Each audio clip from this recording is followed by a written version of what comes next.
Hi friends, எல்லோரும் எப்படி இருக்கீங்க? Welcome to my channel. இன்றைக்கி என்ன பார்க்க போகிறோம் அப்படின்னா, அதுக்கு முன்னாடி திஸ் வீடியோ ஸ்பான்சர்ட் பை மோட் ஈஷா பப்ளிகேஷன். ஆல்ரெடி சொல்லியிருக்கேன், பைமோட்டை பற்றி எக்ஸ்பிளைன் பண்ணியிருக்கேன் நிறையா. அதனால் இதுதான் சொல்கிறேன். ஆன்லைனில் பர்ச்சேஸ் பண்ணுறது தான் மற்ற அமேசான், ஃப்ளிப்கார்ட்டு அதே மாதிரி தான். அதோட இன்னும் கொஞ்சம் சீப் அண்ட் பெஸ்ட்டாக இருக்கும்.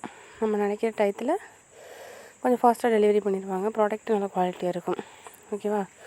இப்போ என்ன பார்க்க போகிறோம் அப்படின்னா, அசோகா எப்படி மேக் பண்ணுறதுன்ட்டு.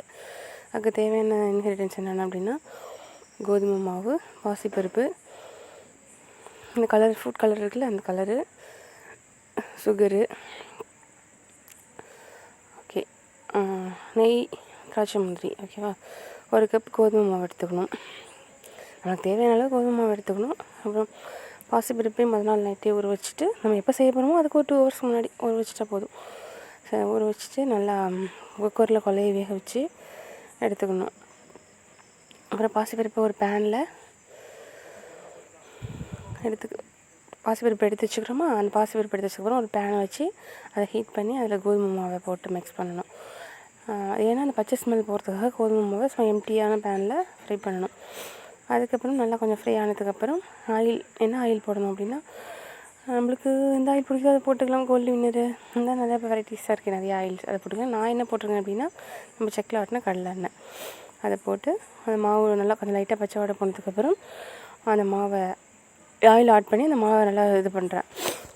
நல்லா ஃப்ரை பண்ணதுக்கப்புறம் அதில் ஃபுட் கலர்ஸ் ஆட் பண்ணுறேன். நம்மளுக்கு தேவையான அளவுக்கு ஃபுட் கலர் போட்டுக்கலாம். சில பேர் கலராக ஆட் பண்ணுவாங்க, சில பேர் கலர்லெஸ் செலக்ட் பண்ணுவாங்க.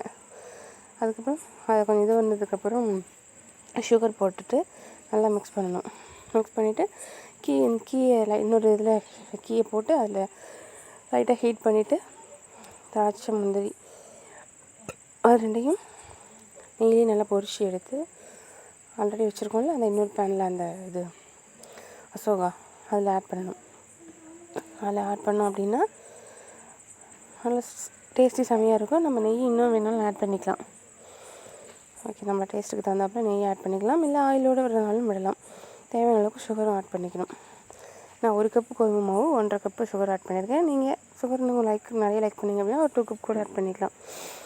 இது நல்லா குழந்தைங்க லைக் பண்ணி சாப்பிடுவாங்க. கொஞ்சம் டிஃப்ரெண்ட்டான டேஸ்ட்டில் இருக்கும். இந்த பாசிப்பருப்பு போட்டதுனால அந்த ஸ்மெல் நல்லா வரும், டேஸ்டியாக இருக்கும். இதை ஒரு வெளியில் வச்சு ஒரு 2 daysக்கு யூஸ் பண்ணலாம். ஃப்ரிட்ஜில் வச்சுருந்தா ஒரு 1 week to 10 days யூஸ் பண்ணிக்கலாம்.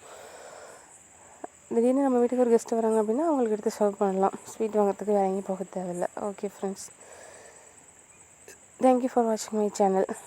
ஓகே, பாய்.